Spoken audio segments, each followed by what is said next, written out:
नमस्कार दोस्तों, मैं अजय आपका स्वागत करता हूं आपके अपने YouTube चैनल कालखंड पर।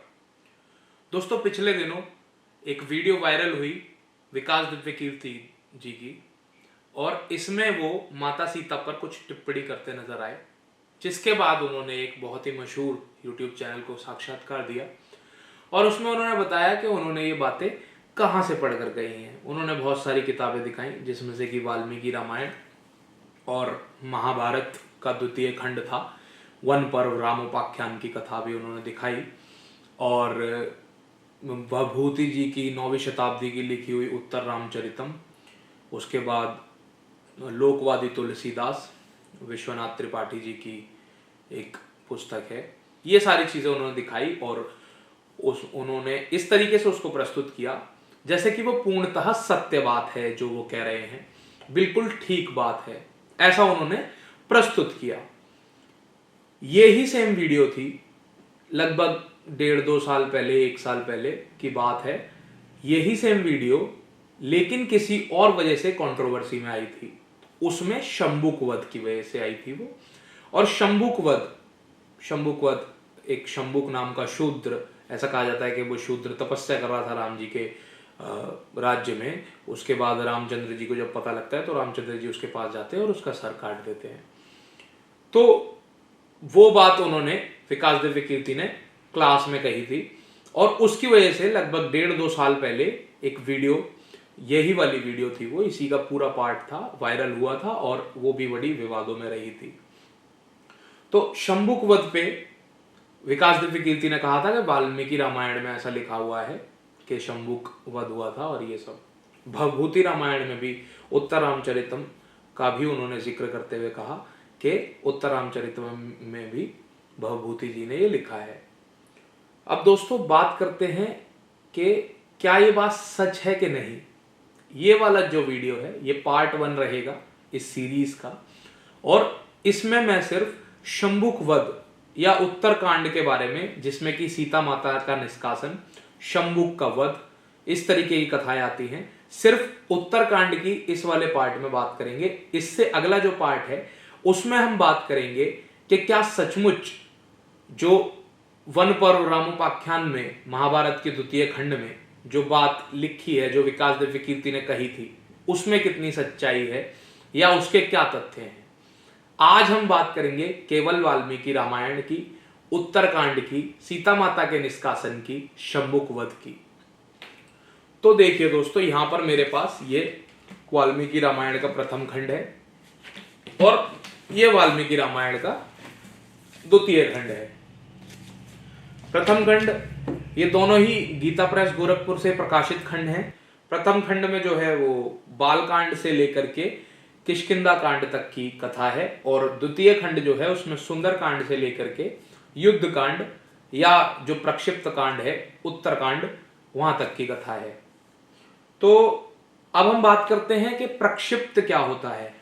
प्रक्षिप्त होता है दोस्तों जो मूल प्रति नहीं होती है, जो मूलतः किसी लेखक की अगर कोई रचना है उसमें बाद के लेखक या बाद में कुछ ऐसी चीजें जोड़ दी जाएं जो उस लेखक ने नहीं लिखी या विरोधाभास हो, उसको हम प्रक्षिप्त कहते हैं। तो प्रक्षिप्त कांड उत्तरकांड को माना गया है। ऐसा कहा जाता है, ऐसा मानना है कि जो वाल्मीकि रामायण मूलतः जो थी, जो वाल्मीकि जी ने लिखी थी, उसमें केवल 6 ही कांड थे, और जो 7वां कांड है वो प्रक्षिप्त कांड है। उत्तरकांड वाल्मीकि जी ने नहीं लिखा, वो बाद में जोड़ा गया है और राम जी की छवि को धूमिल करने के लिए जोड़ा गया है, जिसमें कि ऐसी कथाएं हैं कि शंभुक का वध हुआ या माता सीता का पुनः निष्कासन हुआ, उसमें ऐसी बातें आती हैं। तो इस बात में कितनी सच्चाई है, इस बात के क्या प्रमाण हैं, क्यों ऐसा कहा जाता है कि उत्तर रामायण जो है, उत्तरकांड जो है वो प्रक्षिप्त कांड है, इसके बारे में आज हम थोड़ी सी बात करेंगे। तो शुरू करते हैं प्रथम खंड से। ये वाल्मीकि रामायण का प्रथम खंड है। अब हम इसमें अगर देखें तो इसके बालकांड में अगर हम प्रथम सर्ग, पहले सर्ग की बात करें तो वो है दोस्तों जब नारद जी वाल्मीकि जी को राम कथा सुनाते हैं। और उस राम कथा में, क्योंकि हमको पता है कि वाल्मीकि जी जो थे उनकी पुरानी जीवन शैली कुछ अलग थी, लेकिन बाद में नारद जी के से प्रेरणा पा करके, नारद जी से राम कथा सुनने के बाद उनको ब्रह्म ज्ञान हुआ और त्रिकालदर्शी वो हुए, और उसके बाद उन्होंने रामायण को लिखा। तो अगर हम देखें तो ये बालकांड है। जो भी मैं श्लोक दोस्तों पढ़ूंगा, जहां से भी पढ़ूंगा, वो आपको आपकी स्क्रीन पर दिख जाएगा। श्रीमद् वाल्मीकि रामायणम बालकांडम प्रथम सर्ग। नारद जी का वाल्मीकि मुनि को संक्षेप से श्री रामचरित्र सुनाना। अब अगर हम ये पूरा पढ़ेंगे, जितने श्लोक हैं ये पढ़ेंगे, तो जब ये नारद जी पूरी राम कथा वाल्मीकि जी को सुना रहे हैं, तो उसमें कहीं पर भी शंभुक वध या सीता माता का पुनः निष्कासन, ये सारी बातें नारद जी ने वाल्मीकि जी से नहीं कही। तो यहाँ सवाल ये उठता है कि अगर वाल्मीकि जी ये कथा लिख रहे हैं और शुरुआत में ही वो लिख रहे हैं कि मैं जो कथा लिख रहा हूं वो कथा मैंने नारद जी से सुनी है और नारद जी ने मुझे ये कथा सुनाई है, और इसमें बहुत छोटी छोटी बातें कि सुग्रीव से मित्रता कैसे हुई या शबरी माता से मिलन हुआ, और ये सारी बातें जब वाल्मीकि जी इसमें लिख रहे हैं, तो क्या शंभुक वध जैसी एक बड़ी घटना, क्या सीता माता के निष्कासन जैसी एक बहुत बड़ी घटना, बहुत महत्वपूर्ण घटना, क्या वो जानबूझ के छोड़ देंगे? क्या वो भूल जाएंगे लिखना? ये बात थोड़ी गले से नीचे नहीं उतरती। तो इसके पूरी आशंका है, ये पूरी तरह प्रमाणित है कि जो उत्तरकांड है वो वाल्मीकि जी ने नहीं लिखा है, वो बाद में जोड़ा गया है। अब जब हम इसके थोड़ा सा अंत में आते हैं, यहाँ पर नारद जी लगभग पूरी राम कथा जो है वो वाल्मीकि जी को सुना चुके हैं, और यहाँ पर वो कह रहे हैं, ये हमारा श्लोक है, नंदीग्रामे जटाहित्वा भ्रातभी सहितो नगा राम सीतामनुप्राप्य राज्यम पुनर्वातवान। निष्पाप रामचंद्र जी ने नंदीग्राम में अपनी जटा काटकर भाइयों के साथ सीता को पाने के अनंतर पुनः अपना राज्य प्राप्त किया। अब इसके आगे देखिए, न पुत्र वर्णम केचिद दृश्यन्ति पुरुषा क्वचित नार्यश्चा विधवा नित्यम भविष्यन्ति पतिव्रता। कोई कहीं भी अपने पुत्र की मृत्यु नहीं देखेंगे, स्त्रियां विधवा ना होंगी, सदा ही पतिव्रता होंगी। ये सारी बातें नारद जी कह रहे हैं कि राम राज्य में ऐसा ऐसा होगा। आग लगने का किंचित भी भय ना होगा, कोई प्राणी जल में नहीं डूबेंगे, वात और ज्वर का भय थोड़ा भी नहीं रहेगा। न चापी क्षुद्यम तत्र न तस्कर भयम तथा नगराणि च राष्ट्राणि धन धान्य युतानि च नित्यम प्रमुदिता सर्वे यथाकृत युगे तथा। क्षुधा तथा चोरी का डर भी जाता रहेगा, सभी नगर और राष्ट्र धन धान्य संपन्न होंगे, सतयुग की भांति सभी लोग सदा प्रसन्न रहेंगे। इसके बाद 10 वर्ष सहस्त्राणि 10 वर्ष शतानि च रामो राज्यमुपासित्वा ब्रह्मलोकम प्रयास्यति। फिर 11,000 वर्षों तक राज्य करने के अनंतर श्री रामचंद्र जी अपने परम धाम को पधारेंगे। यहाँ ध्यान देने वाली बात यह है दोस्तों कि कहीं भी वाल्मीकि जी को नारद जी ने जो राम कथा सुनाई है उसमें कहीं भी शंभुक वध जैसी बात नहीं कही गई है, कहीं भी सीता माता के निष्कासन की बात नहीं कही गई है। आगे अगर हम इससे जस्ट अगला श्लोक देखें तो उसमें है, इदम पवित्रम पापघ्नम पुण्यम वेदैश्च सम्मितम यह पठेत रामचरितम सर्व पापे प्रमुच्यते। मतलब कि वेदों के समान पवित्र, पाप नाशक और पुण्यमय इस रामचरित को जो पढ़ेगा वह सब पापों से मुक्त हो जाएगा। इसके बाद आयु बढ़ाने वाली इस रामायण कथा को पढ़ने वाला मनुष्य मृत्यु के अनंतर पुत्र पौत्र तथा अन्य परिजन वर्ग के साथ ही स्वर्ग लोक में प्रतिष्ठित होगा। ये यहाँ पे फलश्रुति आ गई। फलश्रुति किसी भी ग्रंथ के पाद में आती है। फलश्रुति का मतलब है कि उसको पढ़ने या उसको सुनने मात्र से जो फल प्राप्त होता है, जो पुण्य प्राप्त होता है, वो उसका बखान किया जाता है। जैसे आप हनुमान चालीसा पढ़ते होंगे तो हनुमान चालीसा में अंत में आता है, जो यह पढ़े हनुमान चालीसा होए सिद्ध साखी गौरी सा तुलसीदास सदा हरि चेरा कीजे नाथ हृदय में डेरा। मतलब कि जो यह हनुमान चालीसा पढ़ता है उसको ये फल मिलता है। इसी तरीके से जितने भी हमने ग्रंथ लगभग हम पढ़ते हैं, जितनी भी कथाएं ऐसी पढ़ते हैं, पौराणिक कथाएं पढ़ते हैं, उसमें फलश्रुति जो है वो अंत में दे रखी होती है। तो यहाँ नारद जी रामायण की, राम कथा की फलश्रुति वाल्मीकि जी को बता रहे हैं। यहाँ पे ध्यान देने वाली बात यह है कि शंभुक वध कहीं भी नहीं आया, सीता माता का निष्कासन जो है वो नहीं आया। अब हम कुछ और प्रमाण इस बात के देखेंगे। बालकांड के अगर हम चतुर्थ सर्ग, चौथे सर्ग में आ जाएंगे तो हमें देखने को मिलता है, दूसरा श्लोक है बालकांड के चतुर्थ सर्ग का दूसरा श्लोक है, चतुर्विशत सहस्त्राणि श्लोकानां मुक्त वानिश तथा सर्ग शतान पंच षट कांडानि तथोत्तरम। इसमें महर्षि ने 24,000 श्लोक, 500 सर्ग तथा उत्तर सहित 7 कांडों का प्रतिपादन किया है। अब देखिए यहाँ पे एक बहुत ही ध्यान देने वाली बात ये कि चतुर्विशत सहस्त्राणि श्लोकानां मुक्त वानिश के 24,000 श्लोकों को लिखा है, ठीक है, तथा सर्ग शतान पंच मतलब कि 500 सर्गों को लिखा है, लेकिन षट कांडानी तथोत्तरम, षट यानी कि 6, षट कांडानी 6 कांडों के साथ तथोत्तरम। अब यहाँ पे जो अनुवाद करने वाले रहे हैं उन्होंने क्या कर दिया कि 7 कांडों का प्रतिपादन किया है, उत्तर सहित 7 कांड। अब आप ये खुद सोचिए कि अगर मैं कोई कथा लिख रहा हूं या आप ही कोई कथा लिख रहे हैं, आप कोई पुस्तक लिख रहे हैं जिसमें आप 7 चैप्टर लिखने वाले हैं और उसके बारे में अगर आप बताएंगे तो क्या आप ये लिखेंगे कि मैं इसमें 6 चैप्टर और एक लास्ट चैप्टर भी लिख रहा हूं? आप सीधे कह देंगे कि मैं 7 चैप्टर लिख रहा हूं, या अगर 5 लिखने वाले हैं तो आप कह देंगे 5 चैप्टर लिख रहा हूं। आप ये क्यों कहेंगे कि नहीं मैं 4 चैप्टर और एक और चैप्टर लिख रहा हूं?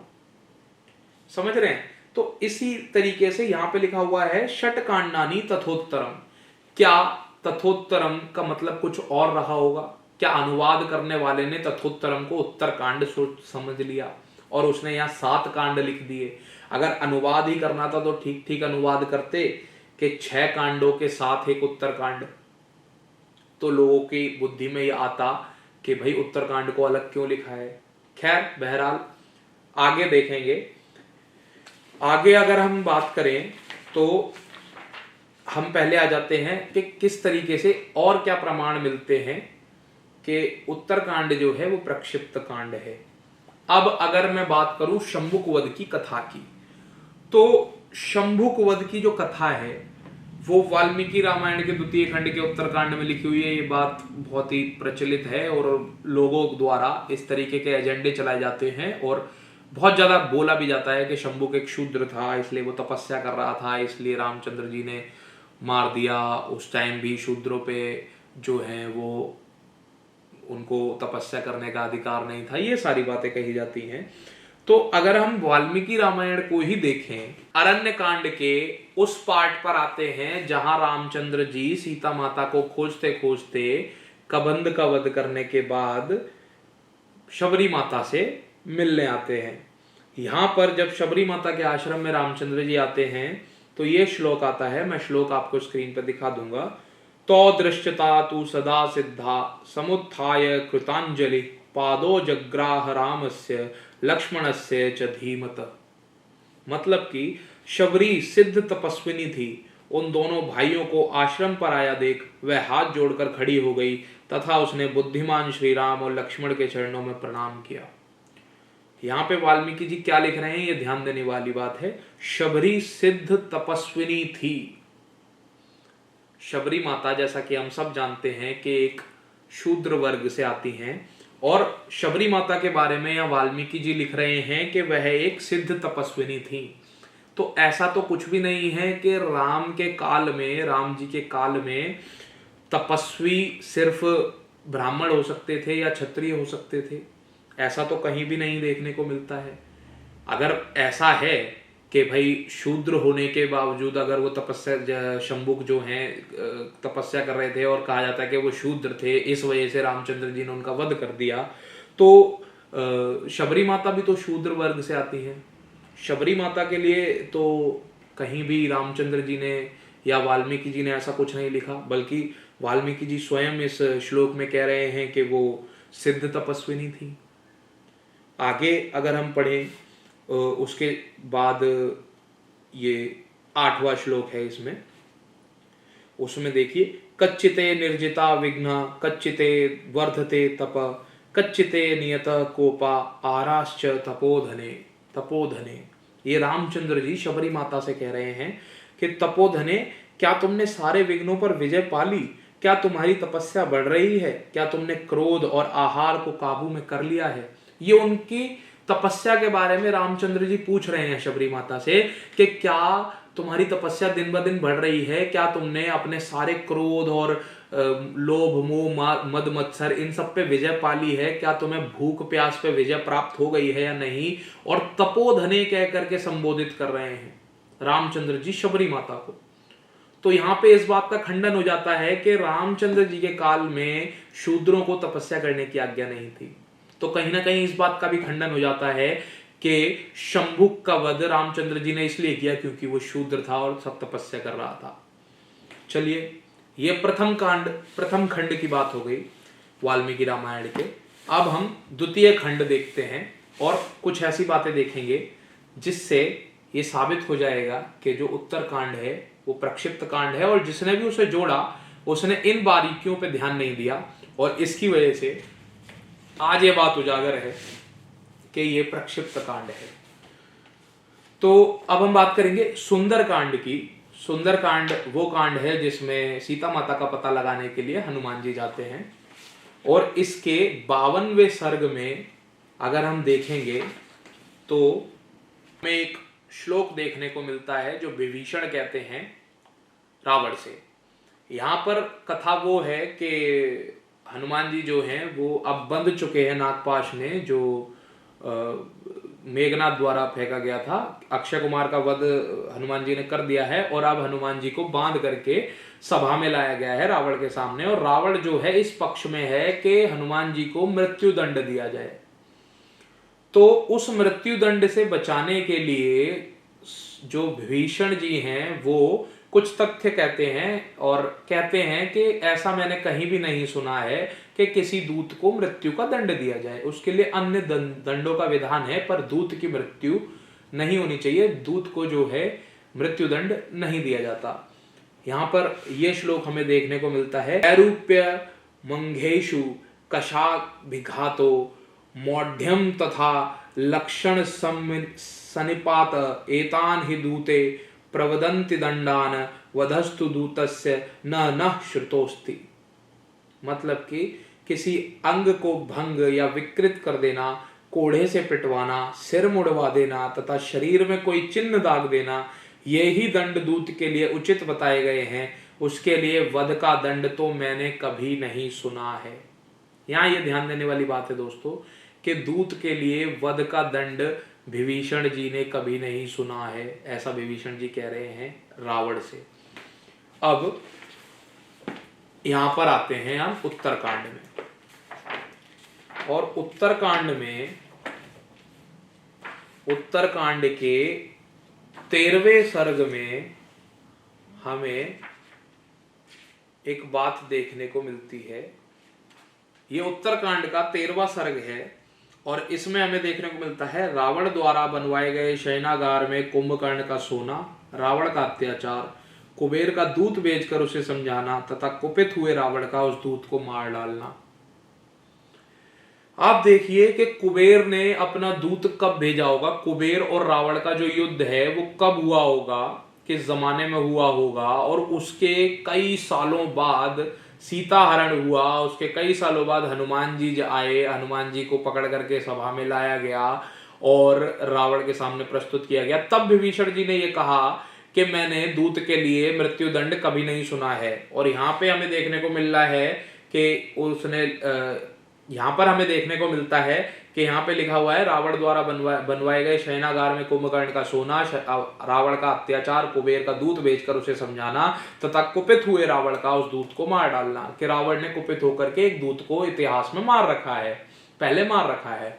तो आप खुद सोचिए कि जब रावण ने एक दूत को मार चुका होगा, रावण एक दूत को पहले ही, तो विभीषण जी ऐसा क्यों कहेंगे कि ऐसा तो मैंने कहीं नहीं सुना कि किसी दूत को मारने के लिए, मतलब किसी दूत का वध किया गया हो, ऐसा मैंने कभी नहीं सुना। विभीषण जी ये क्यों कहेंगे? तो इससे ये पता लगता है कि जिसने भी ये मिलावट करी है, जिसने भी उत्तरकांड लिखा है, प्रक्षिप्त कांड जोड़ा है रामायण में, उसने ठीक से जांच परख नहीं करी, ठीक से पढ़ा नहीं, केवल एक कांड लिख दिया, उसमें कुछ चीजें ऐसी मिला दी और रामायण में वो कांड मिला दिया।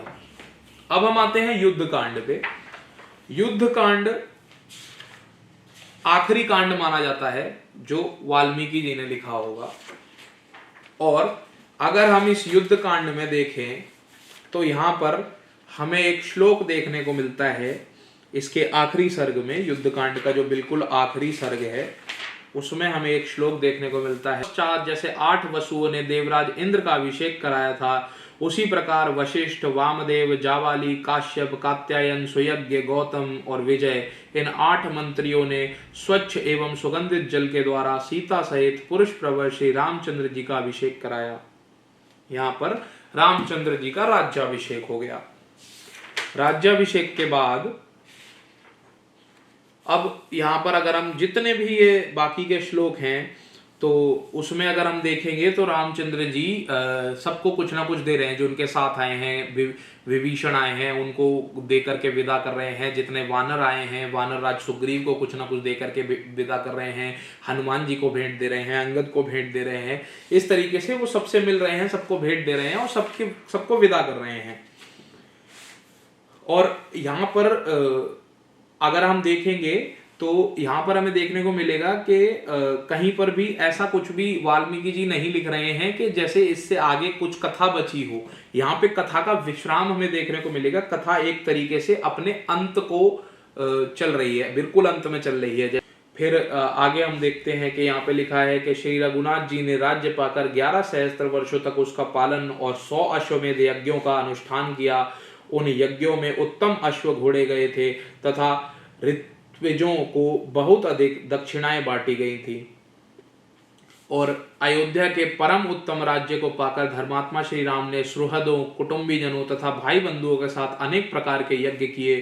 श्री राम के राज्य शासन काल में कभी विधवाओं का विलाप नहीं सुनाई पड़ता था, सर्प आदि दुष्ट जंतुओं का भय नहीं था और रोगों की भी आशंका नहीं थी। संपूर्ण जगत में कहीं चोरों या लुटेरों का नाम भी नहीं सुना जाता था। कोई भी मनुष्य अनर्थकारी कार्यों में हाथ नहीं डालता था और बूढ़ों को बालकों के अंत्येष्टि संस्कार नहीं करने पड़ते थे। ये ध्यान देने वाली बात है। वाल्मीकि जी लिख रहे हैं युद्धकांड के एंड में कि बूढ़ों को बालकों के अंत्येष्टि संस्कार नहीं करने पड़ते थे। मतलब किसी भी पिता के आगे, किसी भी दादा के आगे उसके पोते की, उसकी बेटे की कभी भी मृत्यु नहीं होती थी। इसका मतलब कोई भी अकाल मृत्यु नहीं मरता था, अपने जीवन को अच्छी तरीके से जी करके मरते थे। आगे लिखते हैं कि सब लोग सदा प्रसन्न ही रहते थे, सभी धर्मपरायण थे और श्री राम पर ही बारंबार दृष्टि रखते हुए वे कभी एक दूसरे को कष्ट नहीं पहुंचाते थे। श्री राम के राज्य शासन करते समय लोग सहस्त्रों वर्षों तक जीवित रहते थे, सहस्त्रों पुत्रों के जनक होते थे और उन्हें किसी प्रकार का रोग या शोक नहीं होता था। श्री राम के राज्य शासन काल में प्रजा वर्ग के भीतर केवल राम राम राम की ही चर्चा होती थी। सारा जगत श्री राम में हो रहा था। श्री राम के राज्य में वृक्षों की जड़ें सदा मजबूत रहती थी। वे वृक्ष सदा फूलों और फलों से लदे रहते थे। मेघ प्रजा की इच्छा और आवश्यकता के अनुसार ही वर्षा करते थे। वायु मंद गति से चलती थी जिससे उसका स्पर्श सुखद जान पड़ता था।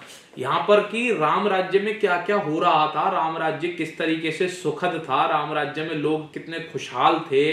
केवल जो जीवित चीजें थी वही नहीं, प्रकृति, जड़ प्रकृति जो है वो कितनी उत्साहित थी, वो कितनी खुश थी। इस सारी बातों का महर्षि वाल्मीकि जी वर्णन कर रहे हैं और बिल्कुल ऐसा प्रतीत हो रहा है कि यहाँ पर वाल्मीकि जी जो हैं वो कथा का उपसंहार लिख रहे हैं, कथा का कंक्लूजन लिख रहे हैं और कथा को एंड कर रहे हैं। कथा अपने विश्राम की ओर बढ़ रही है।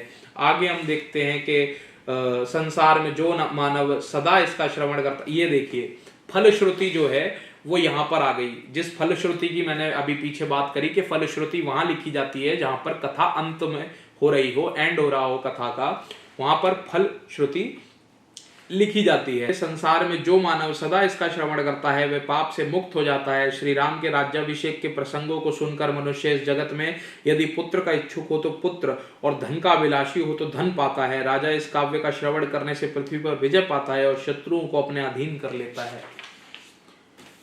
आगे देखिए, रामायणम मिदम कृत्नम श्रुतम पठः सदा प्रियते सततम राम सहे विष्णु सनातन। जो नित्य इस संपूर्ण रामायण का श्रवण एवं पाठ करता है उस पर सनातन विष्णु स्वरूप भगवान श्री राम सदा प्रसन्न रहते हैं। मतलब कि इस संपूर्ण रामायण का युद्ध कांड के एंड में रामायण संपूर्ण हो गई, रामायण खत्म हो गई। तो कहां से शंभुक वध आ गया, कहां से सीता माता का पुनः निष्कासन आ गया।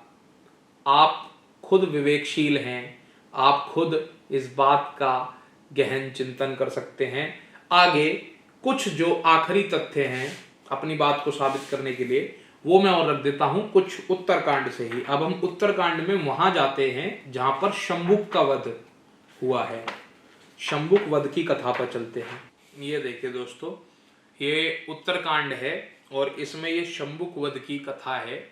इसमें शंभुक वध की कथा ऐसे है कि एक ब्राह्मण जो रामचंद्र जी के राज्य में रहते हैं, वो अपने पुत्र की लाश को लेकर के रामचंद्र जी के सामने आते हैं और कहते हैं कि मेरे पुत्र की मृत्यु हुई है। लेकिन अभी जैसा कि मैंने आपको पीछे बताया कि वाल्मीकि जी ने ही लिखा है कि कभी भी किसी की अकाल मृत्यु नहीं हुई। जब किसी की अकाल मृत्यु ही नहीं हुई, किसी पुत्र की मृत्यु ही नहीं हुई उसके पिता के आगे, ऐसा वाल्मीकि जी ही युद्ध कांड में लिख रहे हैं, तो आप खुद सोचिए कि उत्तरकांड में वाल्मीकि जी क्यों लिखेंगे कि एक ब्राह्मण जो है वो अपने पुत्र की मृत्यु हो गई है तो उसकी लाश लेकर के राम राज्य में राम के सम्मुख आया है। अब ये बात सुनकर के राम को लगता है कि कुछ गलत हो रहा है, तो नारद जी वहां आते हैं। नारद जी बताते हैं कि भाई ऐसे ऐसे तुम्हारे जो राज्य है उसमें कोई शूद्र लग रहा है, तपस्या कर रहा है, तुम पता लगाओ कि ऐसा कहाँ हो रहा है तुम्हारे राज्य में। तो हमें यह देखने को मिलता है कि श्री राम का पुष्पक विमान द्वारा अपने राज्य की सभी दिशाओं में घूमकर दुष्कर्म का पता लगाना। यहाँ पे दुष्कर्म वो कहा गया है कि शूद्र जो है वो तपस्या कर रहा है। तो श्री राम का पुष्पक विमान द्वारा अपने राज्य की सभी दिशाओं में घूमकर पता लगाना। अब आप एक बात का ध्यान दीजिएगा, दोबारा से युद्ध कांड की ओर आपका ध्यान आकर्षित करना चाहूंगा। जब युद्ध कांड में हम आएंगे तो यहां पर ये कुछ श्लोक हैं। अप्रवीत तु तदा रामस्तद विमान मनुत्तमम वह वैश्रवणम देव मनुजानामि गम्यताम।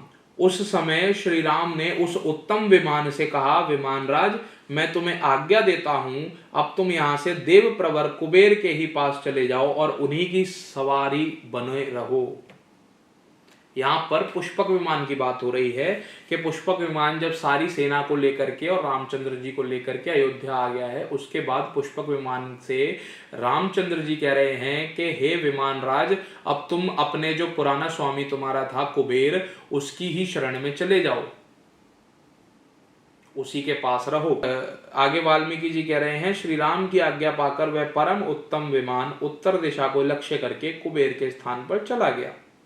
राक्षस रावण ने जिस दिव्य पुष्पक विमान पर बलपूर्वक अधिकार कर लिया था, वही अब श्री रामचंद्र जी की आज्ञा से प्रेरित हो वेग पूर्वक कुबेर की सेवा में चला गया। मतलब कि श्री रामचंद्र जी ने जो पुष्पक विमान है उसे कुबेर के पास भेज दिया।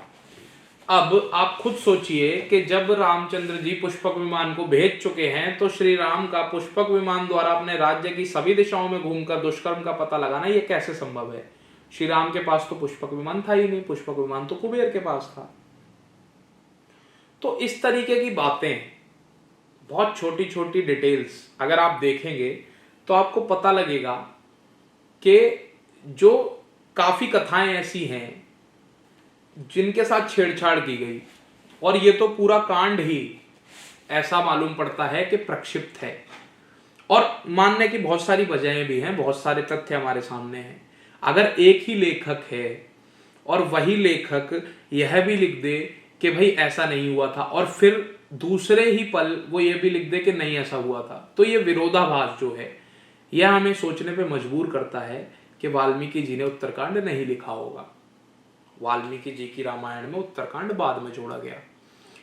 अब विकास दिव्य कीर्ति जी की उस बात पे आते हैं कि तुलसीदास जी ने जानबूझ करके यह सारी चीजें छोड़ी। सीता माता का निष्कासन जो है वो उन्होंने नहीं लिखा, या शंभुक वध जो है उन्होंने नहीं लिखा, ऐसा नहीं है। तुलसीदास जी को पता था कि असली रामायण क्या है।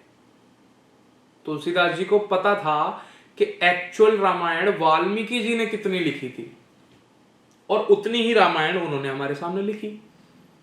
रामायण राम राज्य अभिषेक पे खत्म हो जानी चाहिए, खत्म होती भी थी, लेकिन कालांतर में हमारे ग्रंथों के साथ छेड़छाड़ की गई, और एक ग्रंथ नहीं, हमारे लगभग हर ग्रंथ के साथ छेड़छाड़ की गई।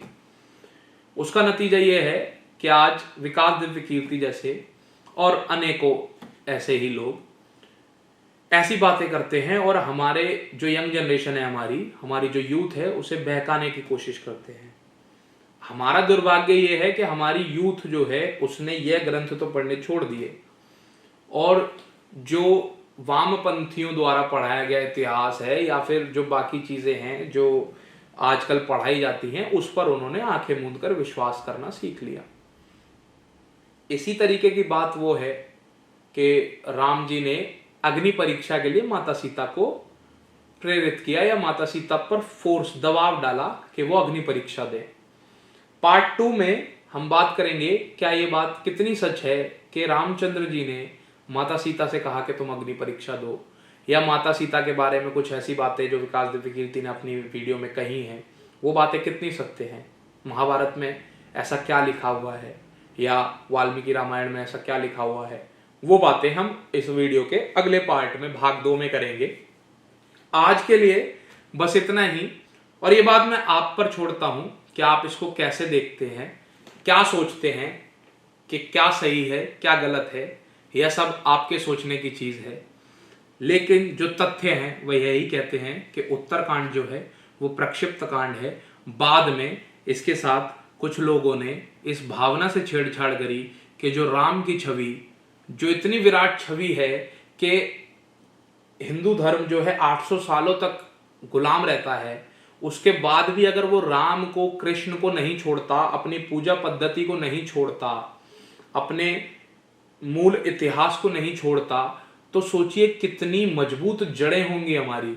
और उन जड़ों में मट्ठा घोलने का काम जो है वो इस तरीके की कथाओं ने किया, और धीरे धीरे वो जड़ जो हैं उनको ढीला कर दिया, उनको काटने की कोशिश करी। लेकिन इन्हीं ग्रंथों में अगर हम ध्यान से पढ़ें तो हमें वो मिलावट साफ दिखाई देती है। पानी में चूना घोल देने से वो दूध नहीं हो जाता।